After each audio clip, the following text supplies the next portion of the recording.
CID ও দেশের সেবা করেছো, সেজন্য তোমাকে ধন্যবাদ। আজ থেকে তুমি আর সিআইডির অংশ নও। স্যার, আপনি প্রত্যেকটা অপরাধীকেই তার কথা বলার শেষ সুযোগ দেন। আচ্ছা, এই সুযোগটা কি আমি পাবো না? না দয়া, কারণ তোমার মতন সিআইডি অফিসারের কাছে এই ধরনের অপরাধ আমি আশা করিনি। স্যার, আইন কি বলছে সেটা নিয়ে আমার কোনো মাথা ব্যথা নেই, কিন্তু আপনি কি মনে করেন আমি কি অপরাধী? দয়া, আমি কি ভাবলাম সেটা গুরুত্বপূর্ণ নয়, আইন কি ভাবছে সেটা বেশি জরুরি। আইনের চোখে তুমি একজন অপরাধী। ঠিক আছে স্যার, যখন আপনি আপনার সিদ্ধান্ত নিয়েই নিয়েছেন তখন সেটাই ঠিক।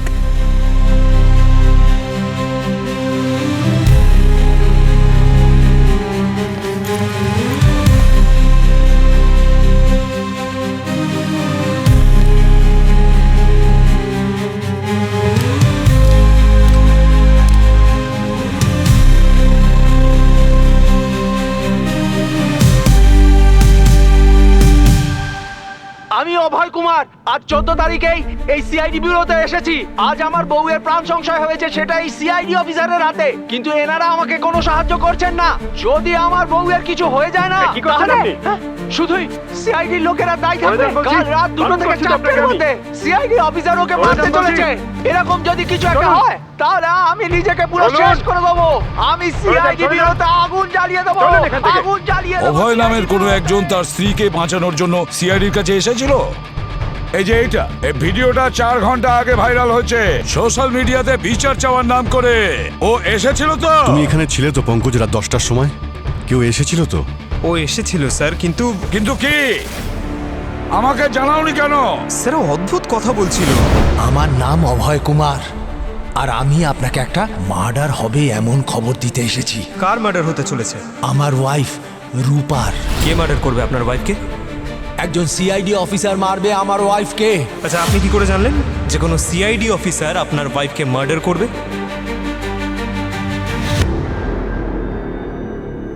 কি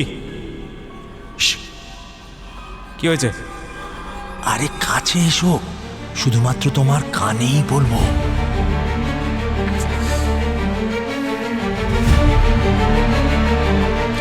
আমি না স্বপ্নে দেখেছি যে একজন সিআইডি অফিসার আমার বউকে খুন করছে।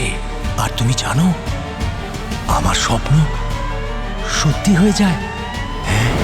আমি তো প্রথমে ভেবেছিলাম ও কোনো প্র্যাঙ্ক করছে, মজা করছে হয়তো। আর রাতে লেটও হয়ে গেছিল, সেই জন্য আপনাদেরকে আর বিরক্ত করিনি আমি। প্র্যাঙ্ক? মজা করছিল? যদি ওই নিরীহ মহিলার কিছু হয়ে যায় তাহলে তার উত্তর কে দেবে? সরি স্যার, আমি ওভাবে ভেবে দেখিনি। তাহলে কি তোমার সরি বলাতে সবকিছু ঠিক হয়ে যাবে?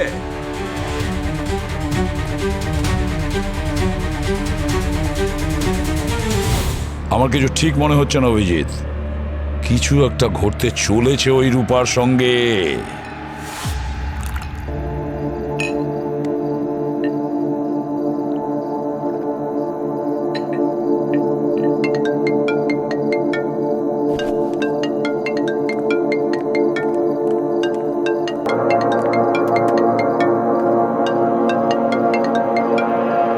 হ্যালো, হ্যালো ম্যাম, আপনি কে বলছেন? আপনি কল করেছেন, তাও আবার এত রাতে, আর আপনি জিজ্ঞেস করছেন আমি কে বলছি। ম্যাম, আমি ইন্সপেক্টর দয়া বলছি সিআইডি থেকে। সিআইডি? কি ব্যাপার স্যার? আমি রূপা বলছি। কার মার্ডার হতে চলেছে? আমার ওয়াইফ রূপার। রূপা ম্যাম, আপনার স্বামী রাত 10টার সময় আমাদের বিউরোতে এসেছিল। এটা ওনারই নাম্বার না? না স্যার, এটা আমার ফোন নাম্বার। আর আমার স্বামী তো আমার সঙ্গেই ছিল বাড়িতে। আপনার কাছে বিউরোতে কি করে যেতে পারে? কি সকাল থেকে বাড়িতেই ছিলেন উনি? রাতে 10টার সময়ও? হ্যাঁ স্যার, আমরা এইমাত্র ডিনার করলাম আর ও পুনের জন্য বেরিয়ে গেল। ও আপনাদের কাছে কি করে যেতে পারে? ব্যাপারটা কি অফিসার? ম্যাম, আপনার স্বামী অভয় আমাদের বিউরোতে এসেছিলেন। কি? অভয়? স্যার, এটা তো আমার প্রথম হাজবেন্ডের নাম। আর ও তো জেলে আছে স্যার। ও আপনাদের সঙ্গে কি করে দেখা করতে গেল? জেলে? জেলে? আচ্ছা, কোন জেলে আছেন? সেন্ট্রাল জেলে। আর রাত 4টের সময় তোর ফাঁসি হওয়ার কথা। ও কি জেল থেকে পালিয়ে গেছে নাকি আইন ওকে ক্ষমা করে দিয়েছে? রূপা ম্যাম, আমি এসিপি প্রদ্যুমান বলছি। আপনি কি বলতে পারবেন কোন অপরাধে আপনার স্বামীর জেল হয়েছে? স্যার 4 জন মানুষকে খুন করেছিল, পুরো পরিবারকে মেরে ফেলেছিল স্যার। স্যার ও একজন খুব ভয়ঙ্কর মানুষ। স্যার ও যদি জেল থেকে পালিয়ে যায় তাহলে আমাকে আর আমার স্বামী বিবেককে মেরে ফেলবে। প্লিজ কিছু করুন। দেখুন রূপা দেবী, ভয় পাবেন না। না ওনার ফাঁসি ক্যান্সেল হয়েছে, আর না উনি জেল থেকে পালিয়েছেন। কেউ আপনার সঙ্গে হয়তো মজা করেছে। রূপা ম্যাম, আপনি আপনার বাড়িতেই থাকুন, আমি বাড়িতে আসছি। আর হ্যাঁ, যতক্ষণ না আমি বাড়িতে পৌঁছবো কেউ ডাকলেও আপনি দরজা খুলবেন না। ঠিক আছে স্যার। স্যার প্লিজ আপনি তাড়াতাড়ি আসুন স্যার। আর হ্যাঁ, আপনার অ্যাড্রেস এটাই না? G4 Rukmini garden? ও গড, তার মানে ও আমার নতুন অ্যাড্রেসটাও জেনে ফেলেছে। ঠিক আছে, আমি ওখানে খুব তাড়াতাড়ি পৌঁছচ্ছি। ওকে? পূর্বী, তুমি দয়ার সঙ্গে চলে যাও। স্যার। চলো। পঙ্কজ, একটা কাজ করো, এই অভয়ের ফুল ডিটেলস আমার চাই। Hello, The number you have dialed is currently unavailable. Please try again later. Sir central জেলে আমি কথা বললাম। এই অভয় জেলের মধ্যেই আছে স্যার। আজকে 4টের সময় ওর ফাঁসি হওয়ার কথা, প্রায় 1 ঘন্টা পরে। তাহলে অভিজিৎ সেই লোকটা কে যে আমাদের ব্যুরোতে এসেছিল?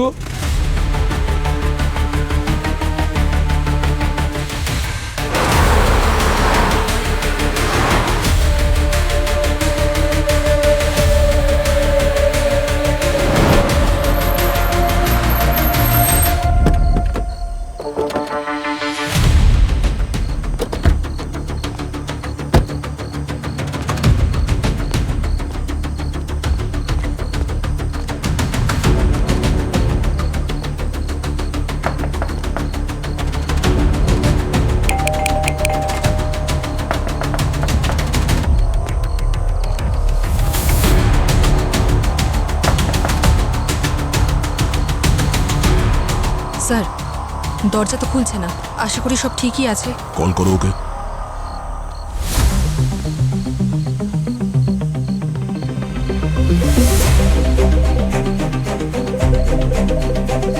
ফোনের রিংটোন তো শুনতে পাচ্ছি ভেতরে, মনে হচ্ছে দরজা ভাঙতে হবে। হ্যাঁ স্যার। আপনারা কারা আর এখানে কেন? সিআইডি। আপনারা কারা? সিআইডি? স্যার আমার নাম হরিশ, আর আমি এখানেই কাজ করি। আমি আসলে বিবেক স্যারের পার্সোনাল সেক্রেটারি। ও, আরও ও হচ্ছে পায়েল, আর ও এখানকার বাড়ির সমস্ত কাজকর্ম দেখে। কিন্তু কি হয়েছে স্যার? রূপা ম্যাম কোথায়? আসলে সাহেব, মেম সাহেব তো ঘুমোচ্ছেন। ঘুমোচ্ছেন? একটু আগেই তো ওনার সঙ্গে ফোনে কথা হলো, এত তাড়াতাড়ি কি করে ঘুমোতে পারেন? স্যার আসলে ম্যাডাম রাতে ঘুমের ওষুধ খেয়ে ঘুমোন। ও, তাই আপনাদের যদি কোনো আর্জেন্ট কাজ না থাকে তাহলে কাল সকালে আসুন। না, আর্জেন্ট তো আছেই। এই দরজার চাবিটা কি আপনার কাছে আছে না ভাঙতে হবে? না, তুমি যাও, গিয়ে ওই অন্য চাবিটা নিয়ে এসো। হ্যাঁ আমি নিয়ে আসছি। এই লাইট এত কম কেন? মানে সমস্ত লাইট অফ করে শোয় নাকি রূপা ম্যাম? হ্যাঁ, না স্যার, এরকম তো আমি দেখিনি কোনোদিন। আমি তাও দেখছি একবার স্যার।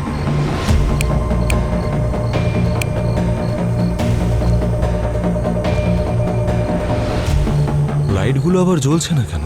বাকি সব বাড়িতে তো লাইট জ্বলছে। শুধুমাত্র এই বাড়িতে লোডশেডিং? স্যার চাবি। খুলুন।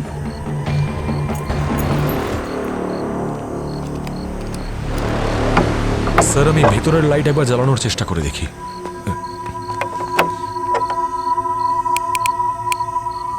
স্যার মনে হচ্ছে বাড়িতে কারেন্ট নেই। পুরবী, ওর সঙ্গে যাওয়ার মিটার বক্স চেক করো, দেখো কোনো প্রবলেম আছে কিনা। স্যার যাও। চলো।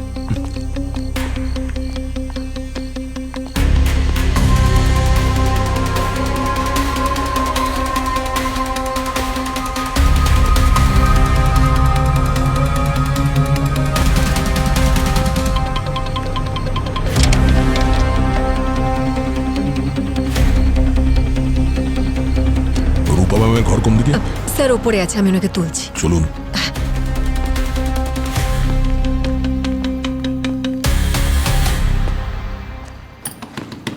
মেম সাহেব, মেম সাহেব দরজা খুলুন। সিআইডির অফিসাররা এসছেন, আপনার সাথে দরকার আছে। সাহেব, মেম সাহেব তো উত্তর দিচ্ছেন না।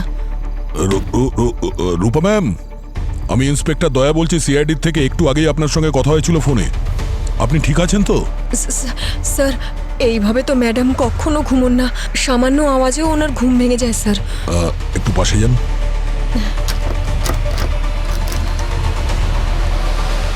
দরজা ভাঙতে হবে। আপনি ভেতরে যান। রূপা ম্যাম, আপনি ঠিক আছেন? রূপা ম্যাম,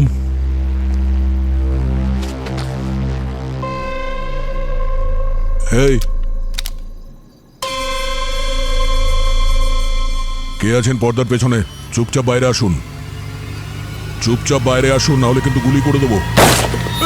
ম্যাডাম, গুলির আওয়াজ শুনলেন? এই,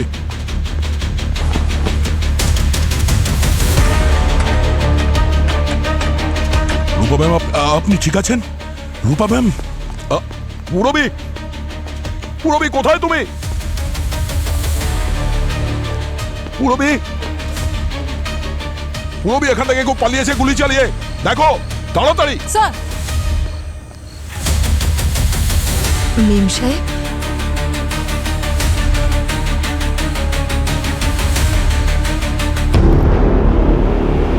মেম সাহেব, রূপা মেম সাহেব, মেম সাহেব, কি হয়েছে আপনার? রূপা মেম সাহেব, কি হয়েছে? এটা কি করলেন আপনি? মেরে ফেললেন আমার মেম সাহেবকে। সরে যান, আমি একটু নাপছে। ছবেন না ওনাকে। আপনি গুলি করেছেন না আমার মেম সাহেবকে। ছবেন না ওনাকে। মেম সাহেব, বাকি রুমগুলো চেক করলাম, কোথাও কেউ নেই। আশেপাশে দেখেছি। হ্যাঁ দেখেছি স্যার। ঘরের ভিতরে চেক করেছো? স্যার ঘরের ভিতরেও চেক করেছি, কোথাও কেউ নেই। রবি, তুমি ঠিক করে চেক করোনি। না স্যার, ভালো করে চেক করেছি।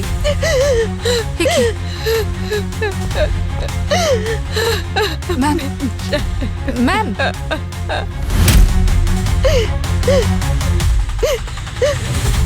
She is dead sir. মরে গেছে আমার মেম সাহেব, আর আপনার সাহেব মেরেছেন ওনাকে। একজন সিআইডি অফিসার মারবে আমার ওয়াইফকে?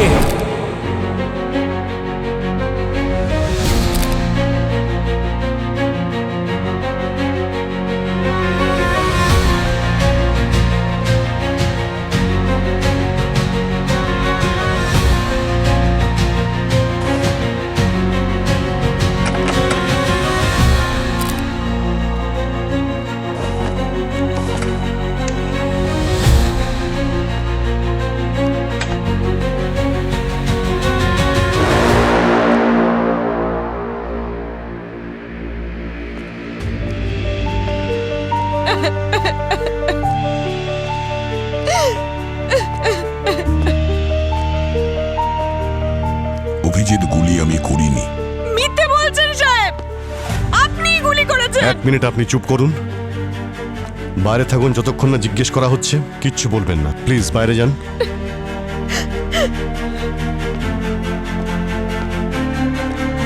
এখানে এক্স্যাক্টলি কি হয়েছিল দয়া? তুমি যখন দরজা ভেঙে ভিতরে ঢুকলে কি হয়েছিল পুরোটা আমাকে ডিটেলসে বলো তো। ঘরের ভেতর খুব অন্ধকার ছিল, সেই জন্যে কিছু দেখা যাচ্ছিল না। ঠিক তখনই আমার নজর ওই পর্দার পেছনে পড়লো। কারোর জুতো ছিল, তেলতো ছিল, আর ওকে আমি বলেছিলাম যে পর্দা থেকে বাইরে আসতে। আর তখনই গুলি করার আওয়াজ এলো। ঠিক সেই সময় গুলি চলার আওয়াজ হলো, কিন্তু গুলিটা তোমার বন্দুক থেকে চলেনি। না, অন্য কারো বন্দুক থেকে করা হয়েছে। আর ততক্ষণে রূপা বেঁচে ছিল নাকি মারা গিয়েছে? জানি না ভাই, আমি তো ওটাই বলছি। ঘরের ভেতরে অন্ধকার ছিল, কিছুই দেখা যাচ্ছিল না। কি সাহেব, কত মিথ্যে বলবেন? হ্যাঁ, লজ্জা করে না? ঘরে অন্ধকার থাকলে আপনি জুতো কি করে দেখতে পেলেন? এক মিনিট, আপনাকে তো বারণ করলাম আপনি কোনো কথা বলবেন না। আমি আপনাকে সব কথা জিজ্ঞাসা করবো, এখন ওদিকে গিয়ে দাঁড়ান। হ্যাঁ দয়া, তারপরে? তারপর যখন আমি ওদিকটা দেখলাম তখন ওখানে কেউ ছিল না, কিন্তু ওই জুতোটা ওখানেই ছিল। মনে হচ্ছে ও জানলা থেকে লাফিয়ে পালিয়ে গেছে।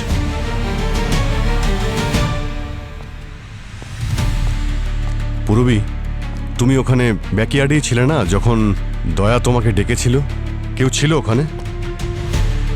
কাউকে দেখতে পাইনি, কেউ ছিল না ওখানে। তুমি গ্রাউন্ড ফ্লোরে তো ছিলে সেই সময়। হ্যাঁ স্যার। হতে পারে পূরবী দেখার আগেই ওই পালিয়ে গেছিল ওই অপরাধী।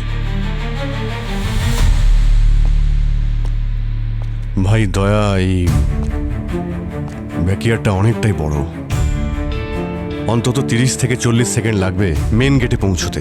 এরকম হতেই পারে না যে পূরবী ওর ছায়া কেউ দেখতে পাবে না।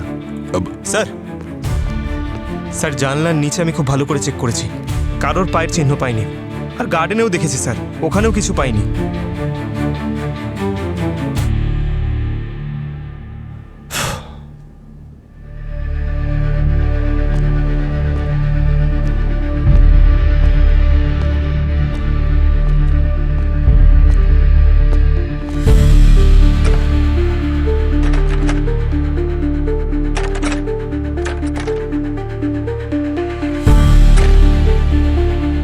ভাই দয়া,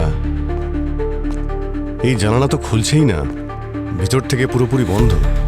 হ্যাঁ, আমিও চেষ্টা করেছিলাম খোলার, কিন্তু খুব জ্যাম। আরে, যখন তুমিই জানতে যে এই জানালাটা খুলছে না, তাহলে খুনি এখান থেকে পালাবে কি করে? আরে ভাই, না হলে অন্য কোথা থেকে পালিয়ে গেছে ও। কোথা দিয়ে? তুমি এই দরজার সামনে দাঁড়িয়েছিলে, এখান থেকে তো যায়নি। আর এটা ছাড়া আর কোনো জায়গাও তো নেই, তাহলে ও কোথা দিয়ে পালিয়ে গেল? আরে ভাই, এই জানলা ফাল্লা ছেড়ে দাও, জানলা না তো অন্য কোথা থেকে গেছে। আমি যখন বলছি গুলি আমি চালাইনি, তো আমি চালাইনি। এখন আমরা আসল খুনিকে ধরার জন্য ইনভেস্টিগেশন স্টার্ট করতে পারি। হ্যাঁ, সেটাই তো করছি আমরা, সেটাই করছি। গার্গী, স্যার, তুমি এখানে কি কি এভিডেন্স পাচ্ছ? স্যার এখন তো এটুকুই বলতে পারি যে বডিতে বুলেট পেট থেকে ঢুকেছে, আর বডিতে কোথাও এক্সিট ওয়ুন্ড নেই। মানে হলো বুলেট এখনো বডির ভেতরেই রয়েছে। দয়া, যখন গুলি চালানো হয়েছিল তখন বডির পজিশন এরকমই ছিল? আরে ভাই অভিজিৎ, আমি তোমাকে বলছি যে ঘরের মধ্যে অন্ধকার ছিল। এই রূপা ম্যাম কি পজিশনে শুয়েছিলেন আমি দেখতে পাইনি। যখন তুমি ভিতরে ঢুকেছিলে তখন এটা তুমি চেক করোনি যে রূপা ঠিক আছে কিনা? যখন আমি ঘরের মধ্যে এলাম তখন খুনির সামনে ছিল, তখন তো আমি ওকে ডিল করবো না। ঘরের মধ্যে আর কেউ ছিল না দয়া, এই ঘরের মধ্যে দুজন ছিলে, তুমি আর রূপা। কি বলতে চাইছো তুমি, যে রূপাকে গুলি আমি করেছি? আমি সেটা বলতে চাইছি না। ঠিক আছে, যখন যখন কারেন্ট এলো তখন রূপার বডির পজিশন কেমন ছিল? আরে আমি দেখতে পাইনি, ততক্ষণ এই পায়েল ভেতরে চলে এসেছিল, এর জন্য আমি কিছুই দেখতে পাইনি। বাহ সাহেব বাহ, এটা ভালো। খুন করলেন আপনি আর দোষ দিচ্ছেন আমাকে। রূপা, রূপা, রূপা, দাঁড়ান দাঁড়ান, ও গড, এদিকে আসুন। এটা কি করে হলো? কে করেছে এই সমস্ত? সাহেব ইনি মেরেছেন আমাদের ম্যাডামকে। কেন? কি শত্রুতা ছিল তোমার আমার বউয়ের সঙ্গে? কি শত্রুতা এক ছিল? মিনিট, এক মিনিট, এদের সবাইকে বাইরে নিয়ে যাও না। বাইরে দাঁড়ান, বাইরে যান, বাইরে নিয়ে যাও। বাইরে দাঁড়ান, পরে দিচ্ছি। চলো এখন বাইরে বেরো। আমার উপর দোষ দিচ্ছেন, নিজের অফিসে বাইরে চলো, চলো, please, চলো, please, চলো, চলো, চলো। চলো।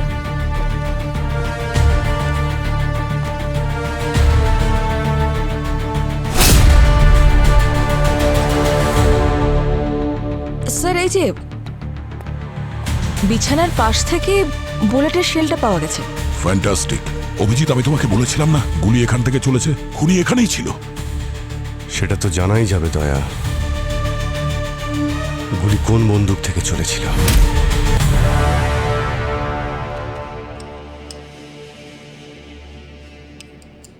এখানে তো 9টা বুলেট আছে, 10টা থাকার কথা, একটা কম। জানি না স্যার, আমি চেক করিনি।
রূপার বডিতে যে বুলেটটা পাওয়া গেছে সেইটা, আর দয়ার গান থেকে আমি যে বুলেটটা ফায়ার করেছি সেইটা, দুটো বুলেটই ম্যাচ করে যাচ্ছে।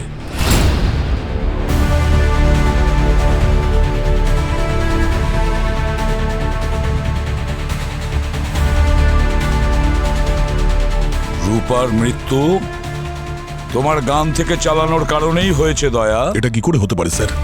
আমি যখন গুলি চালাইনি তখন রূপা আমার গুলিতে মারা যায় কি করে? তাহলে এটা কি দয়া? এটা কি? স্যার, যে সোয়াব আমি দয়া স্যারের হাত থেকে নিয়েছিলাম তার রিপোর্ট চলে এসেছে। কি? স্যার, দয়া স্যারের হাত থেকে গান পাউডারের ট্রেসেস পাওয়া গেছে। আর রূপার টাইম অফ ডেথ অলমোস্ট তখনই যখন সিআইডির টিম রূপার বাড়িতে উপস্থিত ছিল।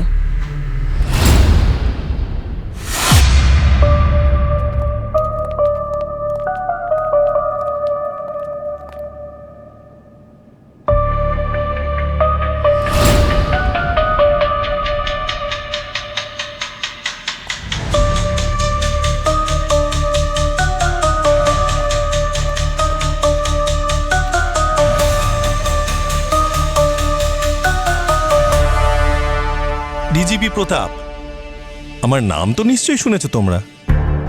এসিপি প্রদ্যুমন, আমি একাডেমিতে তোমার জুনিয়র ছিলাম, কিন্তু আজ দেখো আমি কোথায় পৌঁছে গেছি আর তুমি এসিপিতেই আটকে আছো। কনগ্রাচুলেশন প্রতাপ। আমি বলতে চাইছি প্রতাপ স্যার, এমনিতে আপনি তো জানেনই যে র্যাঙ্কে উপরে ওঠা শুধুমাত্র অফিসারদের কাজের যোগ্যতার উপর ডিপেন্ড করে না, আরো অনেক কিছু আছে যেগুলো আমি আজ পর্যন্ত এই ব্যাপারে ইম্পর্টেন্স দিইনি। ACP Pradyuman, what you mean to say? তুমি এইটা বলতে চাও যে আজকে আমি এই পজিশনে আমার যোগ্যতা দিয়ে নয় বরং কাউকে অয়েলিং করে পৌঁছেছি? আমি কখন বললাম যে আপনি অয়েলিং করে ডিজিপি হয়েছেন? আমি তো এসিপি প্রদ্যুমন, তুমি এখানে সিআইডি টিম রান করছো নাকি কোনো সার্কাস চালাচ্ছ? স্যার, আপনি মিডিয়ার কথাগুলোকে একটু বেশি ইম্পর্টেন্স দিচ্ছেন। ইন্সপেক্টর অভিজিৎ, আজকাল তোমার স্মৃতিশক্তি ঠিক কাজ করে না? আমি বলতে চাইছি তোমার মাথা ব্যথার কোনো প্রবলেম নেই তো আজকাল? না, ঠিক আছে। ঠিক আছে যখন, তাহলে ঠিকঠাক কথা বলো। তুমি জানো না আজকাল মিডিয়া যা কিছু দেখায় পাবলিক সেগুলোকেই বিশ্বাস করে। আর এসিপি, তোমার জন্য হোম মিনিস্ট্রি আমার ঘাড় চেপে ধরেছে। এখন আমি কি জবাব দেব? তদন্ত চলছে, রেজাল্ট তো চলেই আসবে। আরে রেজাল্ট তো এসে গেছে। আরে সিম্পল কথা, দয়ার বন্দুক থেকে গুলি বেরিয়েছে, সেই গুলি ভদ্রমহিলাকে মেরেছে। It's an open and shut case. আর কি চাই? আরে না, দয়া কোথায়? ডাকো ওকে। না, যদি তুমি ডাকতে না পারো তাহলে আমি ডেকে ওকে সাসপেন্ড করে দিচ্ছি। কোথায় আছে? দেখুন স্যার, ও আসছে, রাস্তায় আছে। আচ্ছা, রাস্তায় আছে মানে এখনো পর্যন্ত মুক্ত ঘুরে বেড়াচ্ছে? কাস্টাডিতে কেন এখনো নেওয়া হয়নি ওকে? দেখুন স্যার, দয়া কোনো সাধারণ লোক নয় যে ভয় পেয়ে পালিয়ে যাবে। যা কিছু হচ্ছে তার জন্য সামনে দাঁড়িয়ে উত্তর দেবে ও। হ্যাঁ, সেভাবেই ওকে শ্রীঘরেও যেতে হবে, পুরো দল বল নিয়ে, ব্যান্ড পার্টি বাজিয়ে।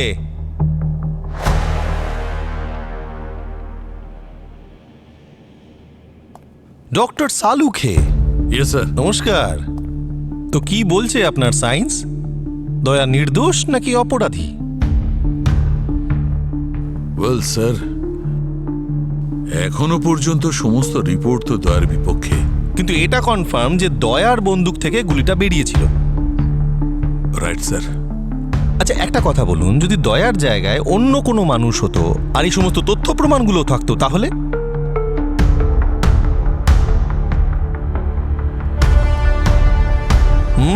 তাহলে সে এতক্ষণে অ্যারেস্ট হয়ে যেত। Correct. ACP Pradyuman, doctor Salunkhe কি বললো সেটা কানে ঢুকেছে আপনার? ও এতক্ষণে অ্যারেস্ট হয়ে যেত। তুমি যে এই পক্ষপাত করছো দয়াকে বাঁচানোর জন্য, এটা একদম ঠিক করছো না। আমি দয়ার সাইড নিচ্ছি না। ভুলেও নিও না, নাহলে তুমিই ঝামেলায় পড়ে যাবে। আমি শুধু সময় চাইছি স্যার। এসিপি প্রদ্যুমন, তোমার ছেলে নকুলের মৃত্যুর পরে তুমি যে মেডেল পেয়েছিলে সেটা তোমার কাছে আছে তো? নাকি এরকম হয়েছে যে ওই মেডেলটায় আজকাল একটু মরচে পড়ে গেছে? অনেক হয়েছে, অনেকক্ষণ থেকে আপনার কথা শুনছি। যদি বলেন দয়ার কথা, ও যদি অপরাধী হয় তাহলে আমি ওকে গ্রেপ্তার করব। Very good ACP, all the best.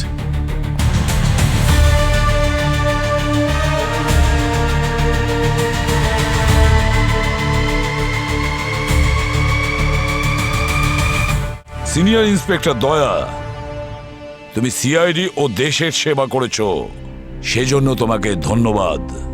আজ থেকে তুমি আর সিআইডির অংশ নও।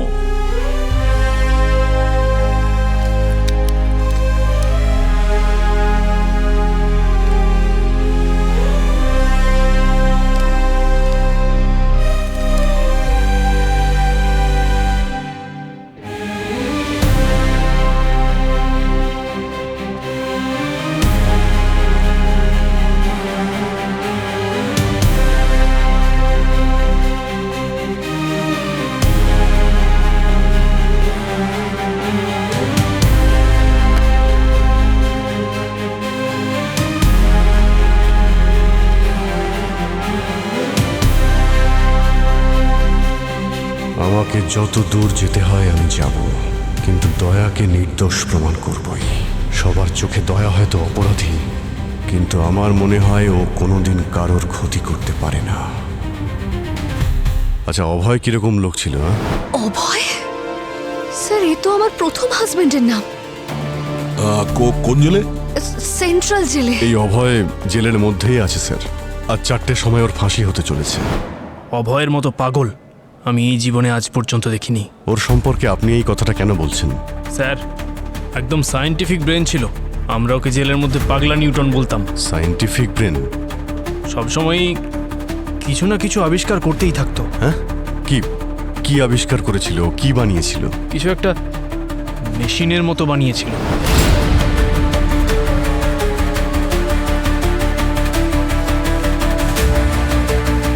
এত বুদ্ধিমান ছিল যে বড় বড় ইঞ্জিনিয়াররাও তার সঙ্গে পারতো না। আচ্ছা, আমাকে এটা বলো, যেদিন ওর ফাঁসি হয়েছিল সেদিন ওর ব্যবহার কিরকম ছিল? কোনো অনুশোচনা ছিল ওর? ভয় পেয়েছিল? না স্যার, হাসতে হাসতে গলায় দড়ি পড়েছিল। ওর এত আনন্দের কারণ কি ছিল? কিছু বলেছিল কি ও? তেমন কিছু বলেনি।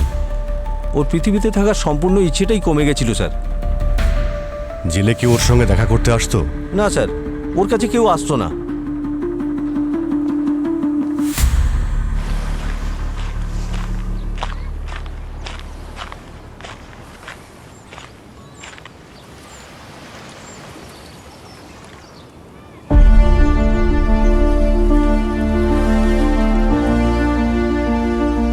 কি ব্যাপার? সিআইডি অফিসার একজন অপরাধীর সঙ্গে দেখা করতে এসছে? না, একজন বন্ধু এসেছে তার বন্ধুর সঙ্গে দেখা করতে। তুমি জানলে কি করে যে আমি এখানে আছি? আরে ভাই, এতটুকু তো আমি চিনি তোমাকে। যখনই তুমি টেনশনে থাকো এখানেই চলে আসো। সবকিছু শেষ হয়ে গেছে ভাই, সবকিছু। এত বছরের পরিশ্রম, সততা, সবকিছু এক নিমেষে শেষ হয়ে গেছে। কিচ্ছু শেষ হয়নি ভাই। সিআইডির হাত থেকে আজ পর্যন্ত কোনো অপরাধী বাঁচতে পারেনি, আর এইবারও বাঁচতে পারবে না। তুমি কি বিশ্বাস করো যে এই খুন আমি করিনি? ভাই, আমার তোমার ওপর নিজের থেকেও বেশি বিশ্বাস আছে। আর ওই প্রমাণ, ওটা তো অন্য কিছু বলছে। আরে আমরাও প্রমাণ খুঁজে বের করব। এত বছর ধরে এইসবই তো করে আসছি। শুধু তুমি ভেঙে পড়ো না। যে দয়ার কথা বলছেন না আপনি, আজ পর্যন্ত সে 43টা গুলি খেয়েছে আইন আর ন্যায়কে রক্ষা করতে। 43টা গুলি?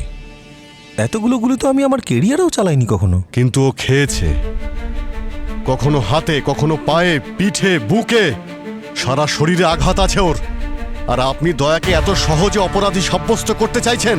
স্যার, কখনো আপনি ভেবে দেখেছেন ওর মনের অবস্থাটা কিরকম হচ্ছে? ওর নিজের টিম ওকে সঙ্গ দিচ্ছে না। এসিপি প্রদ্যুমন, থামতে বলো ওকে, ব্রেক লাগাও। ও নিজের প্রোটোকল ভুলে যাচ্ছে। এইভাবে ডিজিপির সাথে কথা বলতে হয়? একদম নয় স্যার।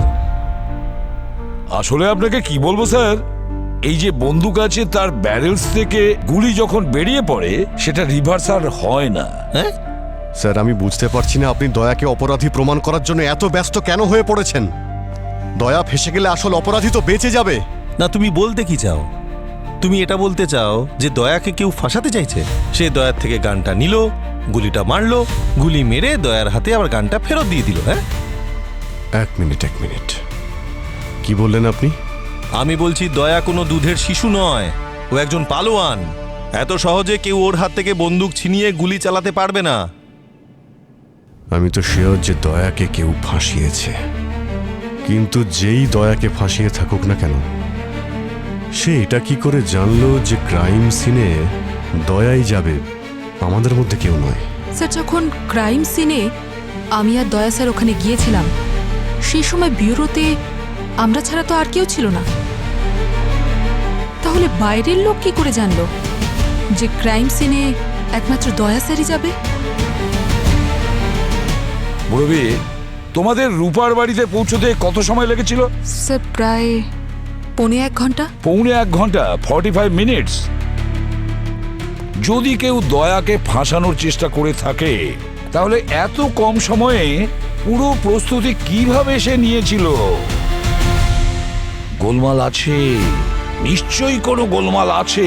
এক্স্যাক্টলি এসিপি প্রদ্যুম্ন, আমিও এটাই ভাবছিলাম। কিন্তু এই যে অভিজিৎ, ও আমাদের বিভ্রান্ত করছে। ওর কোনো কথা তুমি শুনবে না। স্যার আমার মনে হচ্ছে যে কেউ আমাদের কথা শুনছিল sir. You mean to say কেউ টেবিলের নিচে লুকিয়েছিল আর কান পেতে সমস্ত কথা শুনেছিল? Very funny. হতে পারে স্যার, হতে পারে। পঙ্কজ, যখন ওই নকল অভয় এসেছিল, ওর সঙ্গে তোমার কোথায় দেখা হয়েছিল, কোথায় বসিয়েছিলে ওকে? স্যার, এই যে এখানে বসিয়েছিলাম স্যার।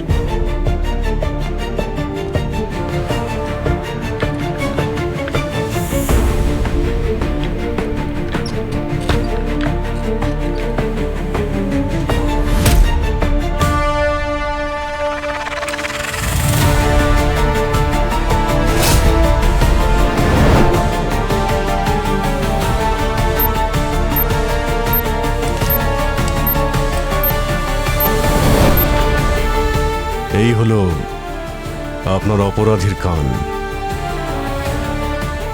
মানে ব্যুরোতে কেউ বাগ লাগিয়ে চলে গেল আর তোমরা কেউ কিচ্ছু টের পেলে না? দারুণ। স্যার আমার মনে হচ্ছে ওই অপরাধীর কাছে আমাদের সবার বিরুদ্ধে প্রমাণ রয়েছে। দয়ার জায়গাতে আমি গেলে আমাকেও ফাঁসিয়ে দিত, কিন্তু শুনেছিল যে দয়া আসছে, তাই দয়াকে ফাঁসানোর ব্যবস্থাও করে ফেলেছিল। রবি, তুমি দয়ার সাথে যাও। কিন্তু তোমাদের ফাঁসানোর জন্য এই যে প্রমাণটাও জোগাড় করেছে, ও পেল কোথা থেকে? এরকম প্রমাণ শুধু একটা জায়গায় পাওয়া যেতে পারে। সেটা কোথায়?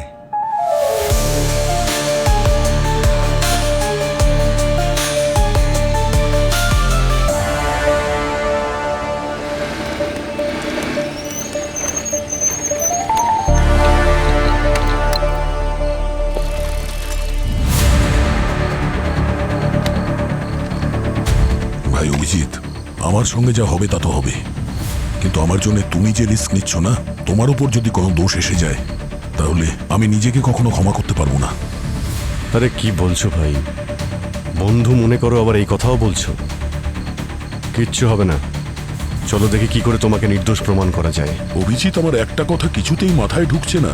যদি এই নকল অভয় আমাদের ব্যুরোতে ওই ভয়েস রেকর্ডার লাগিয়ে থাকে কিছু জানার জন্য, তাহলে ও কি আগেই আমার বিরুদ্ধে সমস্ত প্রমাণ জোগাড় করে রেখেছিল আমাকে ফাঁসানোর জন্য? এক্স্যাক্টলি দয়া, গান রেঞ্জের ওখান থেকে আমাদের সবার বুলেট আর শেলও জোগাড় করে রেখেছে।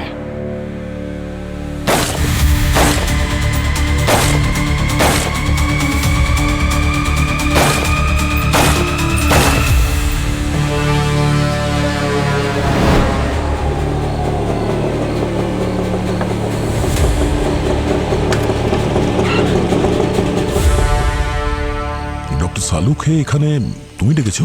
কি বলছো কি ভাই? ওনাকে আমি কেন ডাকবো? কি ভাবছো ভাই? এই রকম ব্যাপারে ডক্টর সালুকের কোনো ইনভিটেশনের দরকার হয় না।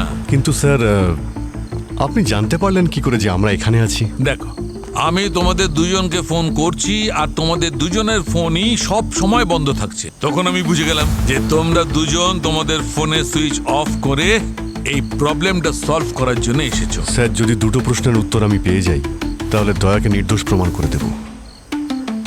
প্রথমত, দয়া যখন সেদিন ফায়ারই করেনি, তাহলে ওর হাতে গান পাউডার কি করে এলো?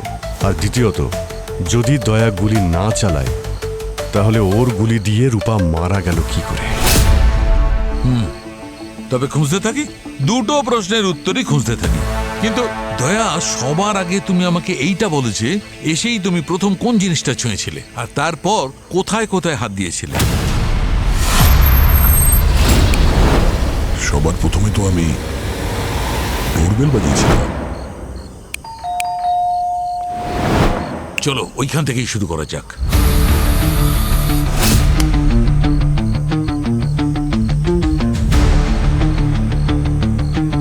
এখানে কিছু নেই বস।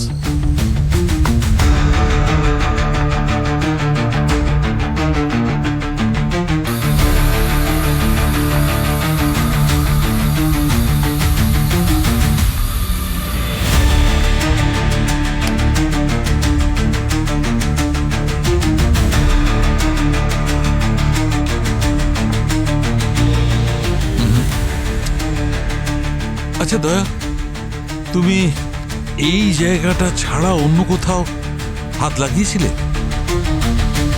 রূপার দরজার হাতলে।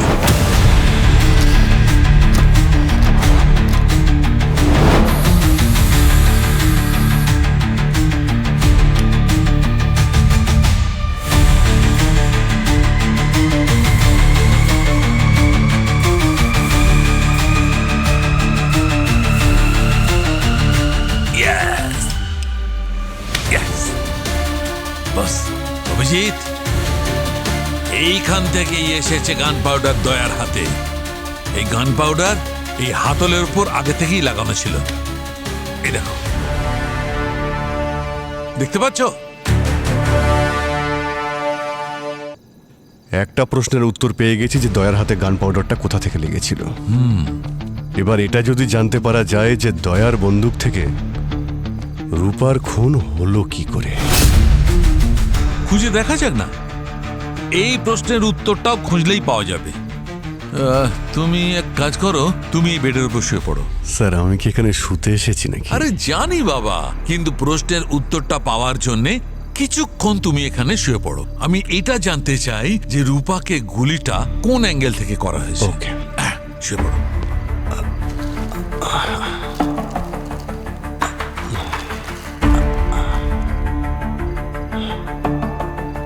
আচ্ছা দয়া, তুমি যখন গুলিটা চলে তখন কোথায় দাঁড়িয়েছিলে? এখানে স্যার, এই জায়গায়, এইভাবে। আর তোমার হিসেব অনুযায়ী খুনি কোথায় দাঁড়িয়েছিল? সামনে, ওই জানলার পাশে। আর ও হতে পারে ওপরে জুতো ছিল, আর ও হতে পারে পর্দার পেছনে ছিল।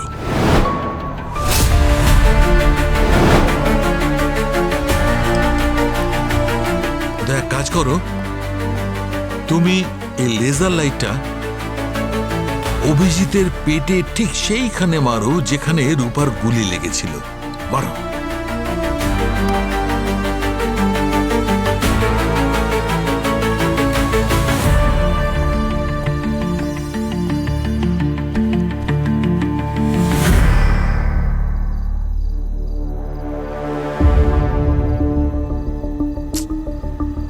না বস, রূপার এই অ্যাঙ্গেল থেকে গুলিটা লাগেনি। একদম ঠিক। তাহলে তো স্যার সবকটা অ্যাঙ্গেল থেকে চেক করতে হবে যে রূপার গুলিটা কোন অ্যাঙ্গেল থেকে লেগেছিল।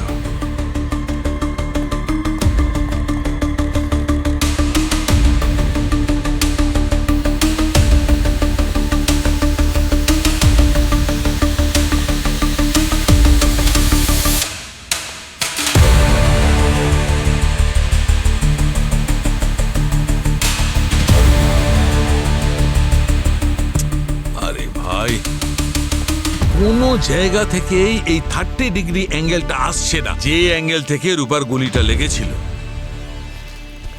স্যার, হ্যাঁ, রূপার গুলিটা পেটে লেগেছিল। আর 30 ডিগ্রি অ্যাঙ্গেল তো তখনই হবে যখন গুলিটা কেউ ওপর থেকে চালাবে। মানে ও এইভাবে শুয়েছিল, তার মানে দয়া যেখানে দাঁড়িয়ে রয়েছে ওখান থেকে হাতটা এগিয়ে গুলি করলেই 30 ডিগ্রি অ্যাঙ্গেলটা তৈরি হবে। অভিজিৎ, ওই রাতে আমি এখানে ছিলাম সামনে। যদি খুনি এখানে থাকতো তাহলে আমি দেখতে পেতাম। আর যতদূর আমার মনে পড়ছে ও ওখানে ছিল, পর্দার পেছনে। আরে ভাই, অত দূর থেকে তো অ্যাঙ্গেলটা তৈরিই হচ্ছে না। একদম। অ্যাঙ্গেলটা এখানেই হচ্ছে, মানে খুনি এখানেই দাঁড়িয়েছিল। কিন্তু আমি ওকে ওখানে দেখেছি, ওখানে পর্দার পেছনে। জুতো এখানে ছিল আর ও এখানে দাঁড়িয়েছিল ওপরে। আরে ভাই, ওখান থেকে তো অ্যাঙ্গেল হচ্ছেই না। 30 ডিগ্রি অ্যাঙ্গেল থেকে গুলি চালানো হয়েছে, ওদিক থেকে তো হতেই পারে না। হ্যাঁ হ্যাঁ ঠিকই। যেটা আমি ওই রাতে দেখেছি ওটাই বলছি। আরে ভাই, তাহলে গুলিটা চললো কোথা থেকে? ওপর থেকে নাকি নিচে থেকে?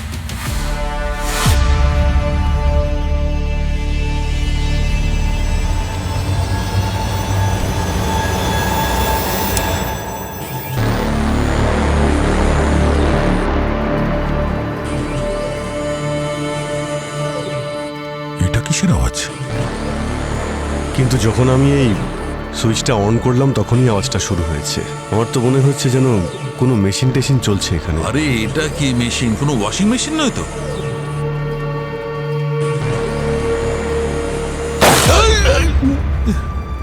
ঠিক এরকমই গুলি চালিয়েছিল ওই রাত্রে, এইখান থেকে।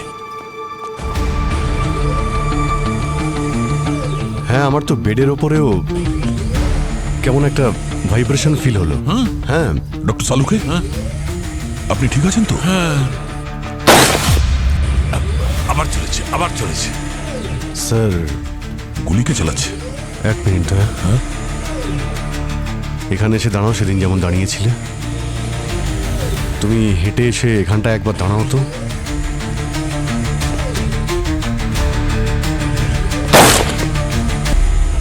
এখানেই কোনো গন্ডগোল আছে, এখানেই কোনো ট্রিগার পয়েন্ট আছে। দয়া, ওই রাতেও তুমি এখানেই দাঁড়িয়েছিলে। যখন থেকে আমি এই সুইচটা অন করেছি তারপর থেকে তুমি এখানে দাঁড়ালেই গুলিগুলো চলছে। এটাকে তোলো তো একবার, এই কার্পেটটা।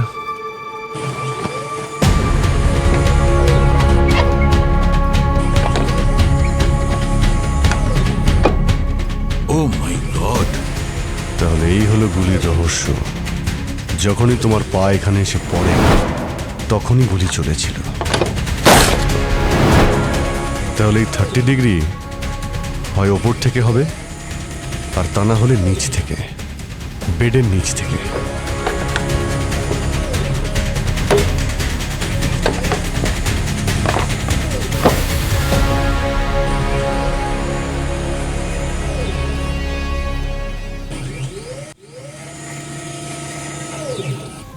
এই দেখো, এটাই হচ্ছে সেই মেকানিজম যেখান থেকে গুলি চলে।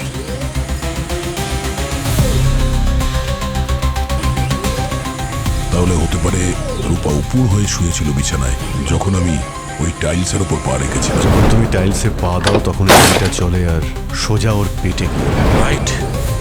আর আমি ভাবছিলাম গুলিটা ওপর থেকে চলছে, এক্সিট হোল নেই, তাই গুলিটা শরীরেই পাওয়া গেছে। সেই জন্য আমরা নিচের থেকে গুলি আসার কথা ভাবিনি, কোনো রকম তদন্তই করিনি। দুটো প্রশ্নের উত্তরই আমরা পেয়ে গেছি, আর দুটোতেই তুমি নির্দোষ। এই কাজটা যে করেছে সে অনেক বড় প্ল্যান করেছিল। কোনো সিআইডি অফিসারের এই রকম বেআইনিভাবে কোনো ক্রাইম সিনে ঢুকে পড়াটা মোটেই ঠিক নয়। স্যার, আমি জানি যে আমি প্রোটোকল ভেঙেছি, কিন্তু ডিউটি জয়েন করার সময় আমাদের এটাই শেখানো হয়েছিল যে সবচেয়ে বড় প্রোটোকল হয় আসল অপরাধীকে ধরা। স্যার, আমার গান। Thank you.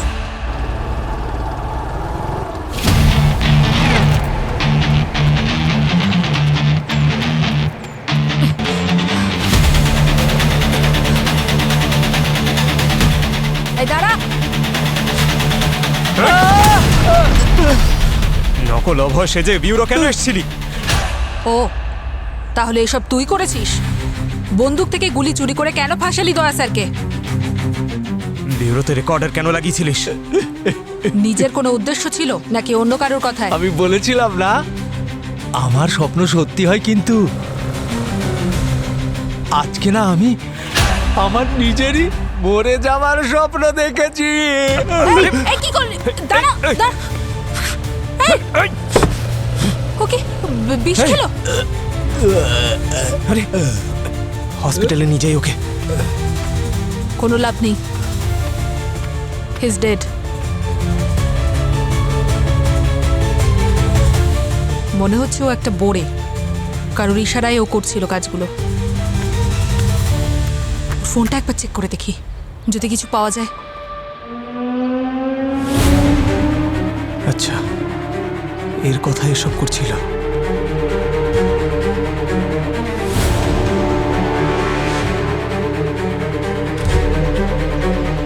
স্যার, জানা গিয়েছে খুনিকে।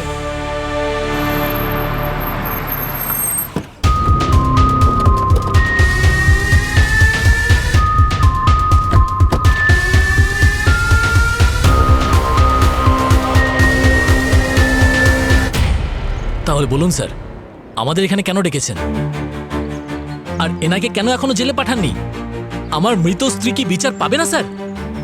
হ্যাঁ, বিচার পাবে, অবশ্যই পাবে, তবে সেটা খুনিকে জেলে পাঠানোর পরে, যে এই সময় আমাদের সামনেই রয়েছে। তাহলে কি বলতে চাইছেন আপনি? উনি রূপাকে খুন করেননি? না, আমি খুন করিনি। কেউ সিআইডি অফিসারের ফায়ারিং রেঞ্জ থেকে গুলি চুরি করেছিল, যাতে রূপাকে মেরে আমাকে ফাঁসানো যায়। কিন্তু আমাদের মধ্যে গান রেঞ্জের আশেপাশে কেউ যায়নি, তাহলে খুনি এখানে কি করে থাকতে পারে? নিজে যায়নি, বরং নকল অভয়কে পাঠিয়েছিল নিজের অপরাধে সফল হওয়ার জন্য। নকল অভয়? তো কোথায় এই নকল অভয়? ডাকুন ওকে। অ্যাকচুয়ালি সেও মারা গেছে। কি ব্যাপার হরিশ, খুব কষ্ট হচ্ছে অভয়ের মৃত্যু সংবাদ পেয়ে? কষ্ট হবে নাই বা কেন? ও তোর ভাই ছিল। স্যার, এই দেখুন স্যার, এই যে হরিশের আলমারি থেকে কি পেয়েছি। আচ্ছা, এটা বৈজ্ঞানিক মানে আসল অভয়ের ডায়েরি, যে নতুন নতুন আবিষ্কার করতো। মেঝের ওই টাইলসের নিচে ওই মেকানিজম, ওটা আসল অভয় বানিয়েছিল।